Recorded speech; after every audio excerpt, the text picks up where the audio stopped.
On appelle le billard carambole ou le billard français, 2 billes blanches, une bille rouge, pas de trou dans la table, contrairement au billard anglais ou américain. Les règles sont relativement simples, mais l'exécution des coups demande beaucoup de technique et d'habileté. Avec Nassuf Djelani, nous sommes allés au club d'Aix-sur-Vienne, près de Limoges. Regardez.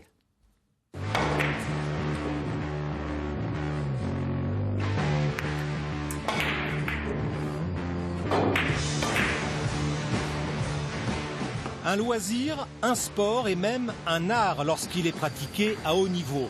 Les règles du billard français sont simples. Avec sa bille, il faut toucher les deux autres. Mais l'exécution des coups demande une maîtrise parfaite des effets et de la trajectoire des billes. Des années d'entraînement pour en arriver là, entraînement et apprentissage grâce aux écoles de billard comme celle du club d'Aix-sur-Vienne. Voilà, là t'es pas mal. Là t'es pas mal. Très bien. Allez, une dernière fois. Nicolas est l'un des animateurs de l'école de billard. Ce jour-là, son cours porte sur la quantité de billes pour obtenir la bonne trajectoire.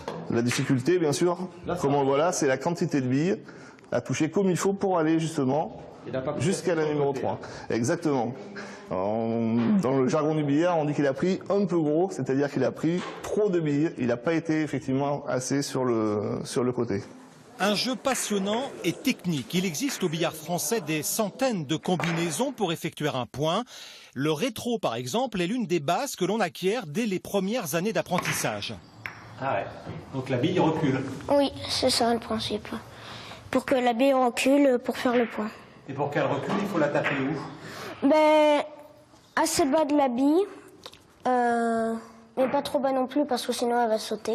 Sur les autres billards, des joueurs ou des joueuses plus expérimentés viennent s'entraîner régulièrement. C'est souvent une passion dévorante. C'est difficile, mais en revanche, dès qu'on y touche, on est passionné. Donc si c'était pas difficile, ça serait pas intéressant. Quand on y goûte, on a envie de continuer, on a envie de progresser, parce que c'est sûr qu'au début, on ne fait pas beaucoup de points. Mais au fil du temps, on veut progresser. Et c'est en fait ce qui nous force à jouer au billard, c'est le fait de faire de belles séries, de faire beaucoup de points à la suite. Et pour réussir justement des séries, il faut toujours anticiper le point suivant en jouant le rappel. Démonstration. On voit que la rouge. Donc la rouge, l'objectif c'est qu'elle aille dans le coin et qu'elle revienne dans cette partie pour que je puisse faire après un point facile. Effectivement, elles viennent se recoller là. Voilà. Et après, Les tables de billard françaises se font de plus en plus rares dans les arrière-salles des bistrots. Pour pratiquer la discipline, il faut adhérer à une académie. Il en existe 4 en Limousin, 2 à Limoges, Aix-sur-Vienne et Objat en Corrèze. Le club d'Aurillac est également rattaché à notre région. Des opérations portes ouvertes sont régulièrement organisées pour faire connaître ce jeu exigeant et passionnant.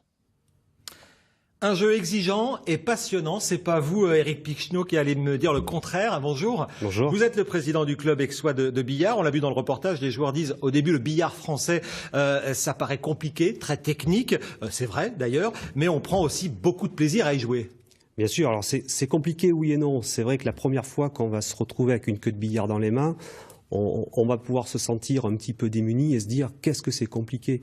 Mais au fur et à mesure où on va acquérir ces principes de base qui vont être le rétro, le coulé, effet à droite, effet à gauche et la fameuse quantité de billes, comme on l'a vu dans le reportage, on va très vite progresser, on va très vite prendre du plaisir, qu'on soit un jeune débutant, qu'on soit un compétiteur averti. À partir de quel âge on peut commencer le billard français? À partir d'une dizaine d'années, à partir du moment où on est assez grand, on va pouvoir pratiquer et on peut le commencer billard. également à s'initier dans des âges plus avancés, ça pose aucun problème. Ça pose aucun problème à partir du moment où on a une santé physique qui va permettre de se tenir debout et de tenir une queue de billard. Alors la règle, c'est donc de toucher les 2 billes avec sa propre bille.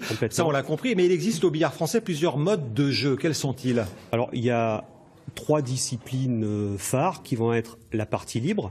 Alors c'est quoi la partie libre? Alors la partie libre, on va, comme on l'a vu dans le reportage, pouvoir faire le point de la manière dont on souhaite le faire. Notamment directement comme on le voit ici. Notamment directement, ou alors on peut passer par les bandes. On a la liberté de faire le point comme on le veut, c'est-à-dire avec sa bille d'aller toucher les 2 autres. Ensuite, il y a le cadre. Alors le cadre, c'est quoi? Alors le cadre, c'est une variante de la partie libre, mais on va retrouver sur le billard, comme on le voit sur l'image ici, des lignes, des cadres, et on va être dans l'obligation, au bout du 2e point, de sortir au moins une des billes du cadre. Et puis le 3 bandes, pour terminer, qui est le jeu le plus médiatisé, entre guillemets. Oui, alors le 3 bandes, ben, comme son nom l'indique, on va être obligé de faire des bandes avant de faire le point. Et quand on dit le 3 bandes, on va être obligé de faire à minima 3 bandes avant de faire le point. Voilà, comme on le voit sur comme ce on le point. voit sur le point. Est-ce que ça coûte cher de jouer au billard? Combien coûte le matériel? Combien coûte l'adhésion à un club? Alors le matériel, il y a 3 composantes essentielles. Bon, évidemment, il y a le billard, mais là c'est le club qui va prendre en charge l'entretien du billard. On peut s'en acheter un, mais ça coûte cher. Ça coûte très cher, oui. Après, ben, il y a évidemment la queue de billard. Donc, quand on débute, le club met à disposition le matériel. Mais quand on progresse, on se rend très vite compte qu'on souhaite jouer avec son propre matériel. Puis la 3e composante, évidemment, c'est les billes. Le club met les fournit également. Au billard français, comme dans toutes les disciplines, on peut jouer en loisir, on peut jouer en compétition. La saison est sur le point de s'achever. Le club aixois de billard a obtenu de bons résultats. Et vous, le président en particulier, rapidement? Oui, cette année a été assez fructueuse parce que le club ramène, bon, par mon intermédiaire certes, mais une médaille de bronze au championnat de France, une bande nationale 1 qui a eu lieu à Auxerre il y a à peu près un mois. Mais on a également ramené au club 3 titres de champion de Nouvelle-Aquitaine en catégorie nationale. Mais également, il ne faut pas les oublier, 3 titres de champion du Limousin dans les catégories régionales. Très rapidement, quels sont les meilleurs joueurs internationaux en ce moment?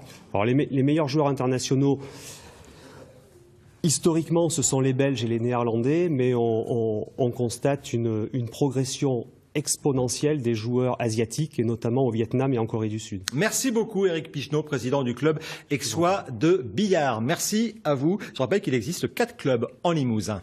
Merci.